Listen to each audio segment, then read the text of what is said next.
వ్యర్థమైన ఆరాధన ఏంటి, ఇది ఎలా ఉంటుందో ఈ వారం మనం ధ్యానం చేసే విషయాన్ని మనం ముగించుకుందాం.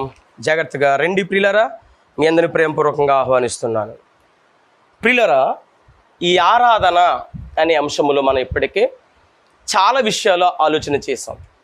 ఆరాధన అంటే ఏంటి, ఆరాధన ఎన్ని రకాలు, ఆరాధన వల్ల ఏం జరుగుతుందంటే రక్షణ జరగాలి అని, ఆరాధన చేయటం వల్ల మనకేమో కలుగుతుందంటే మంచి జీతం, పరలోక రాజ్యం అనే గొప్ప జీతం మనం పొందుకుంటామని చాలా విషయాలు గడిచిన ఈ 4 వారాలు మనం విన్నాం. ఈ 5వ వారంలో ఈ యొక్క శ్రేష్టమైన సంగతులను మనం ధ్యానం చేయటానికి సిద్ధపడదాం. ప్రియమైన దేవుని పిల్లారా, శ్రద్ధగా విందాం. పిల్లారా, ఇప్పుడు ఎక్కడ ఆరాధించాలంటే ఎక్కడైనా ఆరాధించవచ్చు, ఏ స్థలంలో అయినా ఆరాధించవచ్చు. ఈ ప్రపంచంలో యావత్తు భూమి మీద, ఆరిన నేల మీద ఇప్పుడు ప్లేసులు లేవు. ఎక్కడైనా ఎప్పుడైనా నీలో దేవుని యొక్క ప్రేమ ఉప్పొంగ చేస్తే, దేవుని ప్రేమ నిన్ను బలవంతము చేస్తే నువ్వు ఎక్కడైనా ఆరాధించవచ్చు, ఎప్పుడైనా ఆరాధించవచ్చు. ఎలాంటి ఆరాధన? దేవునికి ఇష్టమైన ఆరాధన. ఇది యేసుక్రీస్తు ప్రభువారు చెప్పిన ఆరాధన, యేసుక్రీస్తు ప్రభువారు చేసిన ఆరాధన. అదే శిష్యులు చేశారు, అదే ఆదిమ సంఘం చేశారు, అదే అపోస్తులు అయిన పౌలు గారు కూడా చేసి మాదిరి మనకి చూపించి వెళ్ళారు. ప్రియమైన దేవుని సంఘమా, కానీ ఈరోజు లోకములో ఎక్కడ చూసినా మనం చూస్తున్నంటే ఒక వ్యర్థమైన ఆరాధన చూస్తున్నాం. ఒక హృదయపూర్వకంగా ఆరాధించవలసిన మనం ఊరక ఉప్పొంగే ఆరాధన చేయటం ఈరోజు సమాజంలో మనకి కనబడుతున్న ప్రియమైన దేవుని సంఘమా. అంటే ఇది ఎలాగుంటుందంటే పెదవులతో ఆరాధన చేస్తున్నాం. పెదవులు, ఇది యేసుక్రీస్తు ప్రభువారే మాట్లాడుతున్న మాట, నేను మాట్లాడుతున్న మాట కాదు ప్రియులారా. ఈరోజు దేవుని వాక్యాన్ని శ్రద్ధగా విని నేర్చుకోవాలన్న ఆలోచన మనలో ఉన్నప్పుడు ఆ వాక్యము ద్వారా అనేక ఆత్మలు, మన ఆత్మతో పాటు అనేక ఆత్మలు రక్షించుకునే గొప్ప కార్యాన్ని మనం తలపెట్టగలిగిన వారం అవుతాం. అటువంటి పరిస్థితి మనలో లేనప్పుడు మనము దేవుని వాక్యాన్ని సరిగ్గా పాటించలేము, దాన్ని పట్టించలేము కూడా ప్రియులారా. కాబట్టి శ్రద్ధగా దేవుని వాక్యము విందాం. అంటే వీళ్ళు వ్యర్థమైన ఆరాధన ఎలా చేస్తారు అని అంటే యేసుక్రీస్తు ఏం చెప్పారో ఒకసారి చూద్దాం. మార్కు సువార్త 7వ అధ్యాయము 6-7 వచనాలు శ్రద్ధగా చూద్దాం. సాక్షాత్తు యేసుక్రీస్తు ప్రభువారు పలుకుతున్న మాటలు ఇవి. ఏంటంట? అందుకాయన వారితో ఇలాగు చెప్పెను, ఈ ప్రజలు పెదవులతో నన్ను గణపరుచుదురు కానీ వారి హృదయం నాకు దూరముగా ఉన్నది. పెదవులతో దేవుని ఆరాధించే వరకు ఉన్నాం తప్ప హృదయం మాత్రం దేవునికి దగ్గరగా లేదు. కానీ దేవుడు ఏమని కోరుకున్నాడంటే ఆయన హృదయానుసారంగా, మనస్ఫూర్తిగా, పూర్ణ హృదయముతో, పూర్ణాత్మతో, పూర్ణ వివేకంతో ఆయన ఆరాధించాలి. కానీ మనం ఎలాగ ఆరాధిస్తున్నామంటే మనకి నచ్చిన ఆరాధన, అంటే పెదవులతో ఆరాధిస్తున్నాం. మనుషులకి నచ్చిన ఆరాధనలు చేస్తున్నాం తప్ప దేవుడు మెచ్చిన ఆరాధన మాత్రం మనము చెయ్యకపోవటం చాలా భయంకరమైన పరిస్థితులకు వెళ్ళిపోతున్నాం. ఈరోజు క్రైస్తవులుగా ఉన్న మనము చేస్తున్న ఆరాధనే కరెక్ట్ ఆరాధన అనుకుని దేవుడికి మెచ్చిన ఆరాధన అదే అనుకుని మనం భ్రమలో మనల్ని పెట్టే విధంగా ఈరోజు చీకటి శక్తులు, అంధకార శక్తులైన అపవాది యొక్క తంత్రాలు ఈరోజు క్రైస్తవ సమాజం పైన ఎంతో విరివిగా చక్కర్లు కొడుతున్న పరిస్థితులు. ప్రియమైన దేవుని పిల్లలారా, వీళ్ళు ఎలా ఉంటారంట? పెదవులతో ఆరాధించమంటే వారు మానవులు కల్పించిన పద్ధతులు. ఎవరు కల్పించిన పద్ధతులు? ఈరోజు ఎక్కడ చూసినా ఆరాధన అనేది బైబిల్ చెప్పిన ఆరాధన కాదు, మనుషులు కల్పించిన ఆరాధన. అంటే ఒక్కొక్క సంఘానికి, ఒక్కొక్క డినామినేషన్కి వారికి నచ్చిన ఆరాధన వారు చేసుకుంటున్నా ఉన్న పరిస్థితులు ఇప్పుడు మనం చూస్తున్నాం. పలానా సంఘం ఆరాధన ఎలా ఉంటుందండి, పలానా యొక్క డినామినేషన్ ఆరాధన ఈ రకంగా ఉంటుందండి, పలానా డినామినేషన్ ఆరాధన ఈ రకంగా ఉంటుందని ఎవరికి తోచినట్టు వారు చేసుకుంటున్న పరిస్థితులు ఈరోజు మనం చూస్తున్నాం. ప్రియమైన దేవుని సంఘమా, కానీ బైబిల్ చెప్పింది ఒక రకమైన ఆరాధనే, ఒక్కరిని ఆరాధన చెప్పిన ఆరాధనే, కానీ ఆ ఆరాధనని దూరపరిచాం. అందుకే అన్నాడు యేసుక్రీస్తు వారు, మీరు పెదవులతో ఆరాధిస్తున్నారు, మీరు హృదయాలు దేవునికి దగ్గరికి లేవంటే అర్థం ఏంటంటే దేవునికి నచ్చినట్టు లేదు అని అర్థం, దేవుడికి మెచ్చినట్టు లేదు అని అర్థం. అంటే అలాగే ఎందుకు లేదంటే మనుషులు కల్పించిన పద్ధతులే దైవోపదేశములని వారికి బోధించి ఇదే దేవుడు బోధించిన బోధ, ఇదే దేవుడు చెప్పిన ఆరాధన, ఇదే దేవుడు చెప్పిన పద్ధతులని ఈరోజు సమాజాన్ని చాలా భయానకమైన పరిస్థితుల్లోనికి, క్రైస్తవ లోకానికి తీసుకెళ్ళిన పరిస్థితులు ఈరోజు సేవకుల్లో మనము చాలా మందిలో చూస్తున్నాము. ప్రియులారా, దయచేసి ఎవరిను కించపరచాలను, ఎవరిని ఎత్తి చూపించాలనే కాదు, సరి చేసుకుంటే మనకి చాలా మంచిది. విశ్వాసులు పాడవకుండా, మన ఆత్మ నశించిపోకుండా, దేవుని ఎదుట నిర్దోషంగా నిలబడగలిగిన ధన్యత, తల ఎత్తుకుని నిలబడగలిగిన భాగ్యం మనందరికీ రావాలని నా ఈ చిన్న ప్రయత్నం. ప్రియమైన దేవుని సంగమా, అంటే వీళ్ళు ఏం చేస్తున్నారు చూడండి. 7వ వచనం ఏముంది అక్కడ? మానవులు కల్పించిన పద్ధతులే దైవోపదేశములు అని నన్ను వ్యర్థముగా ఆరాధించుదురు. చూడండి, అంటే ప్రవచనం ఇది. ఆ ప్రవచనం ఇక్కడ ఎత్తి మరి యేసుక్రీస్తు మాట్లాడుతున్నాడు. వ్యర్థముగా ఆరాధిస్తున్నామంట, వ్యర్థముగా. అదే వ్యర్థమైన ఆరాధన అంటే ఏదో కాదు, పెదవులతో ఆరాధించడం అంటే మనకి నచ్చిన మాటలతో ఆరాధించడం, మనకి నచ్చినట్టు ఆరాధించడం. దేవుడు ఒక పద్ధతి చెప్పారు, దేవుడు ఒక విధానం చెప్పాడు, ఆయన ఆ విధానాన్ని పక్కన పెట్టి మనకి నచ్చినట్టు ఆరాధించటమే ఇది వ్యర్థమైన ఆరాధన. 8వ వచనం చదువుదాం. ఏంటంటే అది ఎలాగుంటారంట? వేషధారులైన మిమ్మల్ని గూర్చి యెషయా ప్రవచించింది సరియే. యెషయా గారు తన గ్రంథంలో వ్రాసిన మాట అది సరైన మాటే. ఏది? వ్యర్థంగా ఆరాధించిన మాట. అది ఇప్పుడు యేసుక్రీస్తు వచ్చిన తర్వాత దాన్ని చూపిస్తూ అక్కడ ఉన్న యూదా సమాజానికి చూపిస్తున్నాడు. అదే మాటలు ఈరోజు మనకి కూడా వర్తిస్తున్నాయన్న సంగతిని మరిచిపోకుండా మీ మనసులో ముద్రించుకోవాలని దైవజనుడిగా మీ ముందు పెడుతున్న మాటలు పిల్లారా. ఏమన్నాడు ఇక్కడ? మీరు దేవుని ఆజ్ఞను విడిచిపెట్టి మనుషుల పారంపర్యాచారమును గైకొనుచున్నారు, మరియు ఆయన మీరు మీ పారంపర్యాచారము గైకొనుటకు దేవుని ఆజ్ఞను బొత్తిగా నిరాకరిస్తున్నారు. అంటే అర్థం ఏంటంటే చెయ్యకూడనివేమో చేస్తున్నారు, చెయ్యవలసినవేమో మానేస్తున్నారు. చెయ్యకూడనివేమో దేవుడే చెప్పిన ఇవ్వని పాటించమని చెప్తున్నారు, దేవుడు చెప్పిన చేయమన్నవేమో అవి చెయ్యకూడదని చెప్తున్నారు. బోధకులారా జాగ్రత్త, విశ్వాసులైన వారిని మోసం చేయకండి. విశ్వాసులారా మీరు మోసపోకండి. పరిశుద్ధ గ్రంథాన్ని ఇశ్రాయేలీల కాలంలో వాళ్ళు యాజకుల దగ్గర ఉంది కాబట్టి వారు ఏం చెప్తే అదే కరెక్ట్ అయింది ప్రజలకి. కానీ ఈరోజు పరిశుద్ధ గ్రంథం నీ చేతిలో, నా చేతిలో, అందరి చేతిలో ఉంది. కానీ ఈసారి నేను మోసపోయామని చెప్తే మాత్రం దేవుడు ఒక్క క్షణం కూడా నన్ను ఊరుకోడు. ప్రియమైన దేవుని సంగమా, ఇదే ఏమన్నారంటే దేవదూత ఆరాధన వల్ల ఆత్మ రక్షింపబడవు. ఇది శరీరాన్ని ఊరకు పొంగు చేస్తూ ఉంటుంది. ఆత్మ రక్షింపబడవండి అంటే ఆరాధన చేయటం వల్ల ఏమి జరగాలంటే ఆత్మలు రక్షింపబడాలి. ఆత్మరక్షణ కొరకు మనము ఆరాధించాలి. కానీ మనుషులు బొత్తిగా తెలియని ఆరాధనలో ఉన్నారు. తెలిసిన ఆరాధన యేసుక్రీస్తు చేశారు, తెలిసిన ఆరాధన అపోస్తులు చేశారు, తెలిసిన ఆరాధన పౌలు గారు చేశారు, తెలిసిన ఆరాధన ఆదిమ సంఘం చేసింది.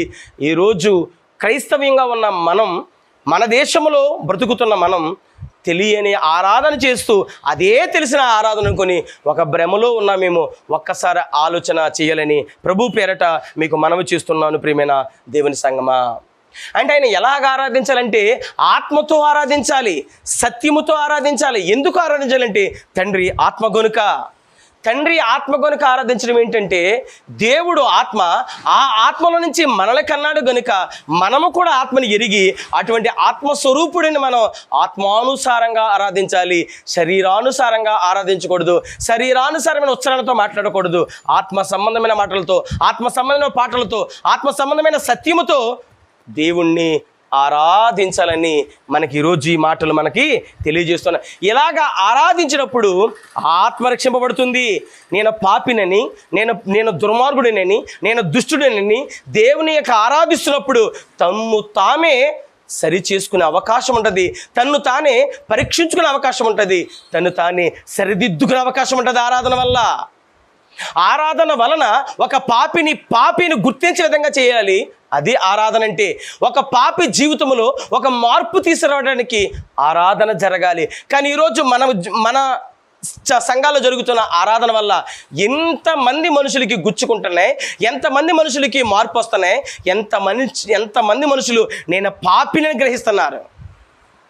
అరే ఆరాధన అంటే ఏదో మ్యూజిక్ సిస్టమ్ పెట్టి పాటలు పాడుతూ గొంతులు వేస్తూ చప్పట్లు కొడుతూ ఇదే ఆరాధనని పాటలు పాడుతున్నప్పుడు ఎదుటి మనిషిని తప్పుడు వాడిని ఎప్పుడు గుర్తిస్తాడు? ఎదుటి మనిషి పాపనని ఎప్పుడు గుర్తిస్తాడు? గుర్తిస్తేనే కదా అతను పాపని గ్రహించి పాప క్షమాపణ యేసుక్రీస్తు దగ్గర ఉందని, పాప క్షమాపణ కూడా యేసుక్రీస్తు దగ్గర కడగబడాలని అప్పుడు దేవుని దగ్గరికి వచ్చేది. అంటే ఆరాధన చేయటం వల్ల పాపని గ్రహించాలి, అతను పరిశుద్ధపరచడానికి యేసుక్రీస్తు దగ్గరికి రావాలి, క్రీస్తు రక్తంలో కడగబడాలి, మారు మనసు పొందాలి, బాప్తిసం పొందాలి కదా. కానీ మనము చేస్తున్న ఆరాధన వల్ల ఇలా జరుగుతుందా? కానీ యేసుక్రీస్తు చేసిన ఆరాధన వల్ల జరిగింది. ఒక జక్కైకి అర్థమైంది నేను పాపినని, అది యేసుక్రీస్తు చేసిన ఆరాధన. ఒక పౌలు గారు చెప్తే అక్కడ అనేకులకి అర్థమైంది, ఒక పేతురు గారు చెప్తే 3000 మందికి అర్థమైంది. అది ఆరాధన అంటే ఆరాధన చేస్తున్నామంటే ఆత్మలక్ష్యం పడాలి, ఒక పాపని గుర్తించగలగలేదు ఆరాధన అంటే. కానీ మనం చేస్తున్న ఆరాధనేనా? ఒక్కసారి గమనించండి ప్రియమైన దేవుని సంగమా. కొత్తగా రక్షింపబడిన వారు అనేకులు భక్తులుగా వస్తున్న దేవుని సంఘంలో ఉన్నవారు వాళ్ళు ఎలాగా ఆరాధించాలో యోహాను గారు మాట్లాడుతున్నాడు.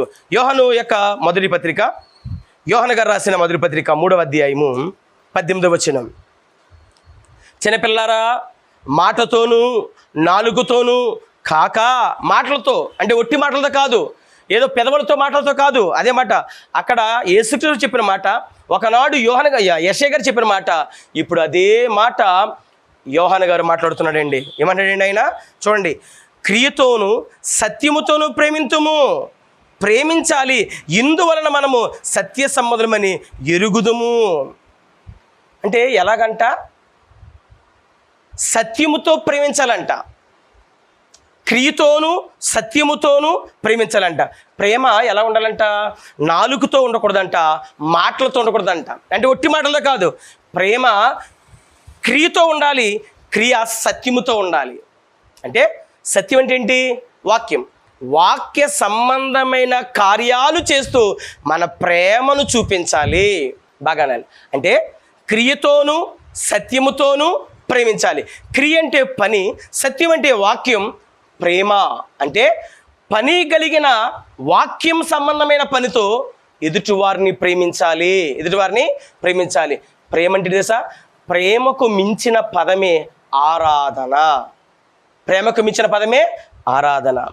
నిన్ను ప్రేమిస్తున్నాను, నా గుండెల్లో గుడి కట్టుకుని ఆరాధిస్తున్నాను అంటాడు ఒక ప్రేమికుడు ప్రేయసి గురించి. అంటే ప్రేమకు మించిన పదం, పీక్ లెవెల్స్ ఆరాధన అంటే దేవుణ్ణి అట్టి విధంగా ఆరాధించాలి అని కోరుకుంటున్నాడు ఆయన. అలాగా ఆరాధించాలంటే నీ వాక్యం ఎరిగి ఉండాలి. అలాగా ఆరాధించాలంటే నువ్వు క్రియలు చేయాలి, ఒట్టి మాటలతో కాదు. హల్లెలూయా హల్లెలూయా అని చప్పట్లు కొట్టడం కాదు, ఊరికే ప్యాడ్లు గిటారులు వాయించడం కాదు. ఆరాధన అంటే వాక్యము ప్రకటించటం. ఆరాధన అంటే నువ్వు నోరు విప్పి చెప్పటం, యేసు క్రీస్తు ప్రభువారి త్యాగమును చెప్పటం, దేవుని ప్రేమను చెప్పటం, దేవుడు మన ఎడల కలిగి ఉన్న గొప్ప ప్రేమ విలువలు ఈ లోకానికి ప్రకటించటం ప్రేమ అంటే. అందుకే యోహాను సువార్తలో రాయబడి 21వ అధ్యాయంలో పేతురు గారితో యేసుక్రీస్తు మాట్లాడుతున్నాడు, పేతురు నువ్వు నన్ను ప్రేమించుచున్నావా? ప్రేమిస్తున్నానంటే నా గొర్రెలు కాయాలి. రెండోసారి, నన్ను ప్రేమించుచున్నావా? నా గొర్రెలే మేపాలి. నన్ను ప్రేమించున్నావా? నా గొర్రెలు కాయాలి. అంటే గొర్రెలు కాయాలి, గొర్రెలు మేపాలి. అంటే ప్రేమ అంటే గొర్రెలను కాయడము, గొర్రెలను మేపటము, గొర్రెల కొరకు ప్రాణం పెట్టడం ప్రేమ అంటే. అలాంటి ప్రేమ యేసుక్రీస్తు చేసి చూపించాడు. అదే ప్రేమ మనము కలిగి ఉండాలి. ప్రేమకు మించిన పదమే ఆరాధన. ఆరాధన చేస్తే గొర్రెలు రక్షింపబడాలి, ఆరాధన చేస్తే ఆత్మ రక్షింపబడాలి. అది ఎప్పుడు చేయగలవు ఆరాధన? ఎదుటి వ్యక్తి పైన ప్రేమ ఉంటే. నిన్ను వలే నీ పొరుగు వారిని ప్రేమించాలి. ఎందుకు ప్రేమించాలి? నీకు సత్యము తెలిసింది, నీవు పరలోక రాజ్యం చేరుతున్నావు, ఎదుటివారు నిత్య అగ్నిగుండానికి వెళ్ళిపోకుండా వారికి సత్యాన్ని చెప్పి సత్యమును ప్రకటించి వారిని పరలోక రాజ్యం వైపు వారిని నడిపించాలి. ప్రియమైన దేవుని సంగమా, అది ఎప్పుడు చేయగలం మనం? ప్రేమ ఉన్నప్పుడే కదా. ప్రేమ లేకపోతే మనం చేయలేము కదా. అలాగా నువ్వు ప్రేమిస్తే ఎదుట నిన్ను వల్ల పొరుగు అని ప్రేమించాలి. ముందు దేవుని ప్రేమించాలి. దేవుని ప్రేమించాలని ఆ ప్రేమ ఎలాగో చూపించాలంటే నీ తోటి వారిని ప్రేమించి చూపించాలి. అది దేవుడు కోరుకున్నది ఆరాధన అంటే. దేవుని ప్రేమిస్తున్నాను పాటలు పాడడం కాదు. దేవుని ప్రేమిస్తున్నాను ఎలాగంటే ఇదిగో ఎదుటి వారిని ప్రేమించి దేవుణ్ణి ప్రేమిస్తానని చెప్పాలి. ఎదుటి వ్యక్తుల నుండి దేవుని ప్రేమను చూడాలి, దేవుని ప్రేమను కనబరచాలి. అది కదా ప్రేమ అంటే. ఆ ప్రేమ ఉన్నవాడే ఆరాధించగలడు, ఆరాధించగలిగిన వాడే ప్రేమించగలడు. ఇది తండ్రి ఇష్టపడిన కోరుకున్న ఆరాధన. అదే యోహాను సువార్త 4వ అధ్యాయం 23వ వచనం చెబుతున్నాడు యేసుక్రీస్తు ప్రభువారు. సమరయ స్త్రీతో అంటున్నాడు ఆయన, అయితే యథార్థంగా ఆరాధించువారు ఆత్మతోనూ సత్యముతోనూ తండ్రిని ఆరాధించు కాలము వచ్చుచున్నది. ఇది ఇట్టి ఆరాధన దేవునికి కావాలి. ఈ ఆరాధనకి జీతం ఉంది. ఆరాధన అంటే ప్రేమ, ప్రేమ అంటే పని చేయటము. ఏం పని చేయటం? సువార్తను ప్రకటించడం. ఏ సువార్త ప్రకటించడం? యేసుక్రీస్తు రాజ్య సువార్త ప్రకటించడం, క్రీస్తు త్యాగాన్ని ప్రకటించడం, నజరేయుడైన యేసుని ప్రకటించడం. అదే అపోస్తులు చేశారు, పేతురు గారు చేశారు. అదే రాజ్య సువార్త, అదే నజరేయుడైన యేసుక్రీస్తు ప్రభువు గురించి చెప్పిన సువార్త అనేకులకి చెప్పడం జరిగింది. అది ఆరాధన. ఈ ఆరాధన దేవునికి ఇష్టమైన ఆరాధన. అయితే మన ఆరాధన ఏంటంటే మన స్వేచ్ఛారాధన. అంటే స్వేచ్ఛారాధన అంటే మన ఇష్టం వచ్చిన ఆరాధన. మన సంఘానికి, మన సంఘంలో వచ్చిన వాళ్ళు ఊరికి ఉప్పొంగిపోవాలి, వాళ్ళు మెస్మరైజ్ అయిపోవాలంటే ఊరికే కొడదాం. వాక్యం ప్రకటించటం ఆరాధన. ఆరాధన వల్ల రక్షణ జరగాలి. రక్షణ ఎప్పుడు జరుగుతుందంటే వాక్యం ప్రకటించడం వల్ల జరుగుతుంది. గుర్తుపెట్టుకుని ప్రియులారా. కానీ ఈరోజు ఆరాధన పేరుతో మనం చేస్తున్న కార్యాలు ఏంటో మీరే గుర్తించండి, సరి చేసుకోండి, వాక్యాన్ని జాగ్రత్తగా ఆలోచించండి. ఎప్పుడు కూడా ప్రియులారా బయట వారి గురించి మనం మాట్లాడకూడదు. ఎప్పుడు కూడా చాలా తప్పండి. మన గురించి మనం మాట్లాడుకుందాం, మన గురించి మనం సరి చేసుకుందాం. మనలో ఏ లోపాలు ఉన్నాయో సరి చేసుకుని ముందుకు వెళదాం. మనలో అనేక లోపాలు పుచ్చుకుని ఎదుటివారిని అంటాక మనమే సరిపోతాం. అదే కొలస్సీ సంఘానికి పౌలు గారు చెబుతున్నాడు. అదే మాట కొలస్సీ సంఘానికి చెబుతున్నాడు. నేను మాట్లాడతాం కాదండి. చూడండి, భక్తుడైన పౌలు గారు కొలస్సీ సంఘానికి మాట్లాడుతున్నాడు. 2వ అధ్యాయము 23వ వచనం. మీరు క్రీస్తుతో కూడా లోకం యొక్క మూలపాఠముల విషయమే మృతి పొందిన వారైతే లోకములో బ్రతుకుచున్నట్టుగా మనుషుల 20వ వచనం చదువుతున్నాను. బ్రతుకుచున్నట్టుగా మనుషుల ఆజ్ఞలను పద్ధతులను అనుసరించి చేత పట్టుకొనుచు రుచి చూడవద్దు, ముట్టవద్దు అని విధులకు మీరు లోబడనేలా. అరే, ఏది మంచిదో ఏది చెడుదో దేవుడు బైబిల్ వాక్యం చాలా స్పష్టంగా చెప్పింది. కానీ మనుషులు చెప్పిన మాటల్ని ఇది ముట్టుకోవద్దు, అది రుచి చూడొద్దు, ఇది చేయొద్దు, అది చేయొద్దు, అలా చేయొద్దు, ఎలా చేయొద్దని రకరకాల పద్ధతులు ఎవరి సంఘానికి వారు పెట్టుకున్న హద్దులు. ప్రియమైన దేవుని సంఘమా, కట్టుబాట్లు సార్వత్రిక సంఘానికి ఉన్న కట్టుబాట్లు కాదు. ఈరోజు ఎవరి స్థానిక సంఘానికి వారు పెట్టుకున్న కట్టుబాట్లు ఈరోజు కూడా. ఆరాధన చేస్తే ఆత్మరక్షణ పడాలమ్మా. స్వేచ్ఛారాధన అదే చెప్తుండే ఇక్కడ చూడండి. లోబడేలా అవన్నీ వాడుకునే చేత నశించిపోవను కదా, చచ్చిపోతారా బాబు మీరందరూ కూడా. మనుషులు కల్పించిన పద్ధతులు కదా పాటించవలసింది. నశించిపోతారు, నీ తగ్గిన గుండానికి జారిపోతారు. మరి ఏం చేయాలంట? అట్టివి స్వేచ్ఛారాధన విషయంలోను, వినయ విషయంలోను, దేహశిక్ష విషయంలోను జ్ఞానరూపకమైనవని ఎంచబడుచున్నవే గాని శరీరేచ్ఛ అని నిగ్రహము విషయములో ఏ మాత్రమును ఎన్నిక చేయదగినవి కాదు. శరీర ఇచ్చలు నిగ్రహించుకోవటానికి చేసే ఆరాధన కాదు ఇది. శరీర ఇచ్చలు నెరవేర్చుకోవటానికి చేసిన ఆరాధన ఇవన్నీ కూడా. ఎంత వెకాబులరీ, ఎంత గొప్పగా రాశాడండి పౌలు గారు. శరీర ఇచ్చలను నువ్వు ఆరాధన చేస్తున్న నిగ్రహించుకోగల శక్తి రావాలి. కానీ నువ్వు చేస్తున్న ఆరాధన వల్ల శరీర ఇచ్చ నిగ్రహించుకునే విధానం ఏం కనబడతలేదు, వాటిని నెరవేర్చుకునే విధంగా కనబడుతుంది. ఇటువంటి చేయటం వల్ల నశించిపోతావు. ఎందుకంటే ఈ శరీరానికి సిలువ వేసి ఉన్నాం కదా. శరీరం నిగ్రహాన్ని మనం సిలువ వేయాలి కదా. సిలువ వేస్తున్నామా? మనం వేసి ఉన్నామా? బాప్తిస్మం చేసింది అది ఎక్కడ మర్చిపోయాం. ఇంకా శరీర ఇచ్చలతోనే శరీరం అనే ఈ గుడారములు, ఈ గూడు, ఈ చొక్కాయిలో మనం ఉన్నాం. ఈ శరీరాన్ని సిలువలో మనం సిలువ వేసాం యేసుక్రీస్తు ప్రభువారితో. ఈరోజు బ్రతుకుతున్నది ఆత్మగా బ్రతుకుతున్నాం. ఈ శరీరంలో కొంతకాలం ఉంటాం. కానీ ఆత్మ అనుసారంగా నువ్వు ఆలోచన విషయం ఏంటంటే మన శరీర ఇచ్చలని బాప్తిస్మంలో చంపేశాం. కానీ ఇంకా మరణించిన మరం ఇంకా పాపములో బ్రతికితే యేసుక్రీస్తు ప్రభువు వారు మన పట్ల ఆయన చేసిన త్యాగం వ్యర్థమైపోద్ది సుమా. కాబట్టి అన్నాడు, శరీరానుసారమైన ఆరాధన వద్దు, ఊరకు ఉప్పొంగి ఆరాధన వద్దు, ఇది మరణం, ఇది స్వేచ్ఛారాధన. వీటికి మీరు ఇంకా స్వస్తి చెప్పాలి. 4 గోడల మధ్యన నిలబడి ఒక పాట పాడి అది ఆరాధన అంటే అది తెలియని ఆరాధన. అమ్మా స్త్రీ, ఆత్మతోనూ సత్యముతోనూ ఆరాధించాలి. పర్వతం మీద కాదు, సమరయుల చోట కాదు. రక్షణ యూదుల నుండి వచ్చింది. అయితే ఆ రక్షణ యూదులు వద్దన్నారు. ఇప్పుడు అన్యులమైన మనందరికి వచ్చింది. మనం గర్వించకుండా, విర్రవీగకుండా, భయభక్తులతో లోబడి యేసుక్రీస్తు ప్రభువు వారు చెప్పిన ఆరాధనలు మనమందరం ఆరాధించి పరలోక రాజ్యం వైపు ఆత్మరక్షించే విధంగా మనం ప్రయాణము చేయాలి. ప్రియమైన దేవుని సంగమా, రొట్టె ముందు ఇశ్రాయేలీయులది, వారు వద్దన్నారు కనుక మనకు వచ్చింది. గర్వించకూడదు ప్రియమైన దేవుని సంగమా. దేవునికి 2 కుమారులు, తప్పిపోయిన కుమారుల వాళ్ళిద్దరిలో ఒకడు చిన్న కుమారుడు మనమే దుర్వ్యాపారం చేత బయటకు వచ్చేసిన వారు మనమే. మరలా బుద్ధొచ్చి పందులు పొట్టు తినటానికి వెళ్ళి దుర్మార్గం ప్రవేశమన్న మన తప్పు మనం ఎరిగి మరలా యేసుక్రీస్తు ప్రభువు వారి దగ్గరికి మనం వచ్చాం. వస్తే తండ్రి దగ్గరికి మనం చేరుస్తున్నాడు. ఆయన ముద్దు పెట్టుకుని మనకి ప్రశస్త వస్త్రాన్ని, స్తుతి వస్త్రాన్ని, ఉల్లాస వస్త్రాన్ని, రక్షణ వస్త్రాన్ని ఇచ్చి మన జీవితాన్ని యొక్క గొప్ప పూదోటగా మారుస్తున్నాడు. ఆనంద తైలముతో మనల్ని అభిషేకిస్తున్నాడు. ప్రియమైన దేవుని సంగమా, అలాగ పని చేయాలి. మనం అందరం కూడా పని చేయటం ఆరాధన, ప్రేమించటం ఆరాధన, ప్రేమకు మించిన పదం ఆరాధన. ఆ ఆరాధన చేయటం ఆత్మల రక్షణార్థం జరిగిస్తున్నామా? లేదా 4 గోడల మధ్య ప్రార్థన పాట పాడుతున్నామా? అది తెలియని ఆరాధన, స్వేచ్ఛ ఆరాధన, దేవదూత ఆరాధన, శరీర సంబంధమైన ఆరాధన. అది నిత్య మరణం. అది ఆరాధన కానే కాదు. వాక్యం ప్రకటించటం, దేవుని రాజ్య సువార్త ప్రకటించటం, నజరేయుడైన యేసుక్రీస్తు ప్రభువు గురించి చెప్పటం, అది ఆరాధన. అది చేశారు అపోస్తులు, అది చేశారు ఆదిమ సంఘం, అది చేశారు యేసుక్రీస్తు ప్రభువు వారు. మెస్మరైజ్ అయిపోయారండి.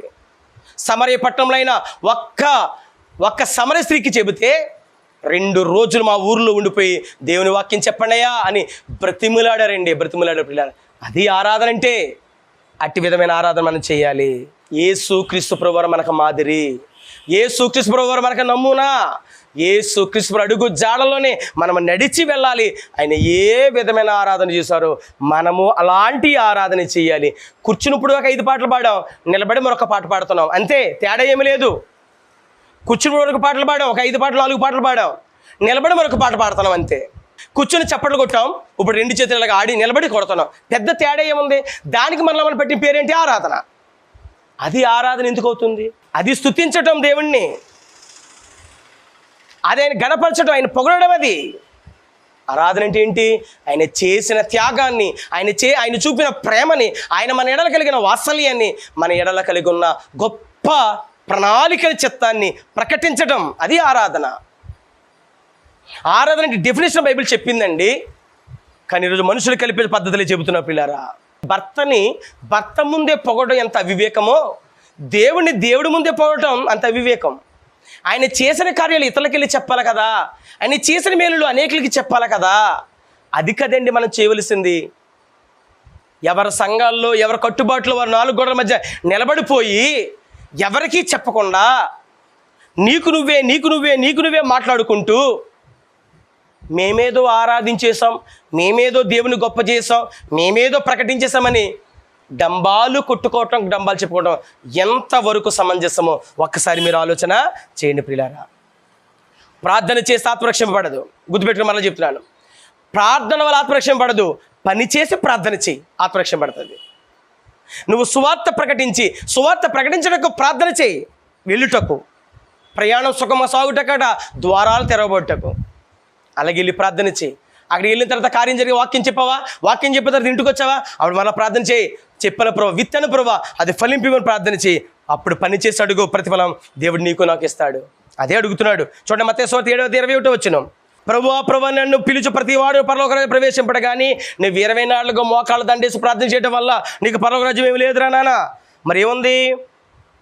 పరలోకమందున నా తండ్రి చిత్త ప్రకారం చేయబడి పరలోక రాజ్యములో ప్రవేశించును. నా తండ్రికి ఒక చిత్తం ఉంది, ఆ చిత్తాన్ని యేసుక్రీస్తు నెరవేర్చాడు. 12 చేసా, ఫలితం అడిగాడు.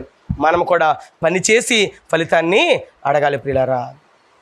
నాకు ఏ మహిమ ఉందో అది నాకు ఇవ్వు అని అడగగలిగాడు యేసుక్రీస్తు వారు. అలాగా మనం కూడా అడగగలగాలి తండ్రిని. అలా అడగలుగుతున్నామా? అలాగ అడిగి పొందుకోగలుగుతున్నామా? తీసుకోగలుగుతున్నామా? యేసుక్రీస్తు దగ్గర జీతం తీసుకోగలమా రానున్న దినాలలో? పిల్లరా, దేవుని ఆరాధించాలి, దేవుని ప్రేమించాలి. అలాగా ప్రేమించకపోతే శపించబడతాం. అదే కొరింథీ రాసిన మొదటి పత్రిక 16:22 ఉంటుంది, ప్రభువుని ప్రేమింపబోతే శపించబడతాం. ప్రభుని ప్రేమించాలండి. ప్రేమించినవాడు ఏం చేస్తాడు? పని చేస్తాడు. ప్రేమ, పని, క్రియ ఒట్టి మాటలు కాదండి, ఒట్టి పాటలు కాదండి, ఒట్టి యొక్క నాలుగుతోనూ ఏదో పెదవులతోనూ ఆరాధించామని చెప్పడం కాదండి. పరిశుద్ధ గ్రంథం చేతపట్టు, నువ్వు వెళ్ళు, కొందరికైనా చెప్పు. అలాగ చెప్పడానికి ప్రార్థన చేయి. ప్రభువా, నాకు అనుకూలమైన సమయం ఇవ్వు, నాకు డోర్స్ ఓపెన్ చేయి, నాకు ద్వారాలు తెరవని నువ్వు దేవుణ్ణి అడగాలి. ప్రియమైన దేవుని సంగమా, అలాగ అడగగలుగుతున్నావా? అలాగ అడగగలిగి ప్రభుని అడిగితే అప్పుడు కదా నీకు నాకైనా గొప్ప కార్యాలైన చేయగలడైనా. అలాగే చేయగలిగినప్పుడే కదా మన జీవితాలు ఎంతగా మార్చబడతాయి. ప్రియమైన దేవుని సంగమా, ఈ పరిశుద్ధ గ్రంథాన్ని ఎంత చక్కగా ఆయన మనకిచ్చాడండి.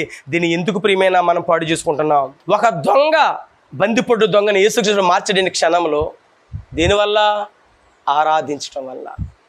ఒక జక్కైను, ఒక గుడ్డివారిని, ఒక సమరయ స్త్రీని, ఒక పాపాతుల స్త్రీని, ఒక వ్యభిచారంతో ఉన్న స్త్రీని, ఒక కుష్ఠరోగిని, ఎంతమందిని మార్చాడండి ఆయన. దేనివల్ల? ఆరాధించడం వల్ల. అదే అన్నాడు, భూమి మీద నేను మహిమపరిచాను, నిన్ను మహిమపరిచాను. నేను ఒకప్పుడు నాకు ఏ మహిమ అవుతుందో అదే మహిమ నాకు. అది ఆరాధన. ఆరాధన అంటే అదండి. అటు ఆరాధన మనం ఆరాధిద్దాం. అమ్మా, ఒక కాలం వచ్చుచున్నది, ఆ కాలమున మీరు ఈ పర్వతమైనను ఆ పర్వతమైన తండ్రిని ఆరాధించరు. ఆరాధించే స్థలాలు కొట్టేశాడు, ఆరాధన సమయాలు కొట్టేశాడు యేసుక్రీస్తు వారు. ఇప్పుడు ఎక్కడైనా ఎప్పుడైనా ఆరాధించవచ్చు. ఎవరిని ఆరాధించాలి? తండ్రిని ఆరాధించాలి. ఆరాధన వల్ల ఏం జరుగుతుంది? ఆత్మలక్ష్యమబడతాయి. ఆరాధన అంటే ఎదుటి వారిని ప్రేమించటం, ప్రేమించిన వాడు సువార్త చెప్పి ఆత్మలను రక్షించటమే ఆరాధన. ఆరాధన వల్ల రక్షణ జరగాలి, రక్షణ వల్ల ఆరాధన జరగాలి. అది ఆరాధన. పాటలు పాడటం కాదండి. పాడొద్దా? పాడు, కానీ పాట పాడేది ఆరాధన అనకు. ప్రార్థన చేద్దా? చేయి, ప్రార్థన చేయమని ఆరాధన అనకు. అది కాదు దేవుడికి ఇష్టమైన ఆరాధన. ప్రియమైన దేవుని పిల్లారా, వ్యర్థమైన ఆరాధన వద్దు, ఊరకు ఉప్పొంగే ఆరాధన వద్దు. మనము దేవుణ్ణి ప్రేమించామని చెప్పుకున్న మనం ఇతరులను కూడా ప్రేమించుదాం. ప్రేమించి అనేక లక్షల సువార్తను ప్రకటించి అనేకమైన ఆత్మలక్షిద్దాం. ఇది అసలైన ఆత్మ సంబంధమైన ఆరాధన. ఇటువంటి ఆరాధన వల్ల ఆత్మలక్ష్యపడితే ఆత్మలక్ష్యం దేవుడికి మహింపరచబడతాడు. మహింపరచబడితే మనకి జీతం, ప్రతిఫలం, పరలోక రాజ్యం వస్తుంది. అట్టి కృప, అట్టి ఆరాధన మీరందరూ జరిగించండి కోరుకుంటూ నా ఈ మాటలు ముగిస్తున్నాను. చిన్న ప్రార్థన చేసుకుందాం. తలలు వంచండి, కన్నుమూయండి. ఈ పాఠం ఇక్కడితో సమాప్తం. మహాపరిశుద్ధుడు మీకు స్తోత్రాలు. నీ పిల్లలు శ్రేష్టమైన సంగతులు విన్నారు నాయన. ఆరాధన వ్యర్థమైన ఆరాధన కాకుండా, పెదవులతో ఆరాధించే ఆరాధన కాకుండా, హృదయానుసారంగా ఆత్మానుసారంగా ఆరాధించి అనేక ఆత్మ రక్షించే భాగ్యం అందరికీ దయచేయండి. అటు యొక్క మనస్సు కలిగిచేయండి, అటు యొక్క ఆత్మ సిద్ధపాటు ఇవ్వండి. నీ ప్రేమతో బలపరచమని, స్థిరపరచమని వాక్యం పిల్లలందరి జీవితాలనైనా కష్టాలు, నష్టాలు, ఇరుకులు, ఇబ్బందులు, సుఖ దుఃఖాలను జతపరిచావునైనా. మాకు సుఖ దుఃఖాలు రెండూ ఉంటాయినైనా.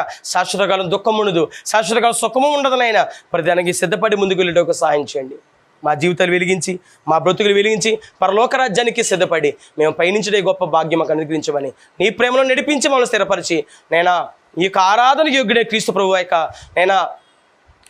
యొక్క ప్రేమ చేత నిన్ను ఆరాధించగల భాగ్యం మాకు అందరికీ దయచేయమని, నీ ప్రేమను నడిపించి స్థిరపరిచి బలపరచమని, నేను వీక్షకులందరినీ దీవించమని, ఈ ఛానల్ యాజమాన్యాన్ని దీవించమని, నేను మా సంఘాలను ఆశీర్వదించమని క్రీస్తు నామములో అతి వినంగా అడిగి బ్రతిమలాడి నేను మరొక వారం ఒక నూతన పాటను మరొక కలుసుకునే భాగ్యాన్ని చిత్త ప్రకారం జరిగించమని క్రీస్తు నామములో అడుగుచున్నాను కన్న తండ్రి, ఆమేన్. మన తండ్రిని దేవుని ప్రేమ, కుమారుడిని యేసుక్రీస్తు కృప, పరిశుద్ధాత్మక నిన్న సహవాస సమాధానం ఇప్పుడు ఎల్లప్పుడు సదాకాలం సకల పరిశుద్ధులకు మనకు తోడుగుండును గాక. ఆమేన్, ఆమేన్, ఆమేన్. అందరికీ వందనాలు పిల్లారా. సమాధానం ఉండండి. God bless you all.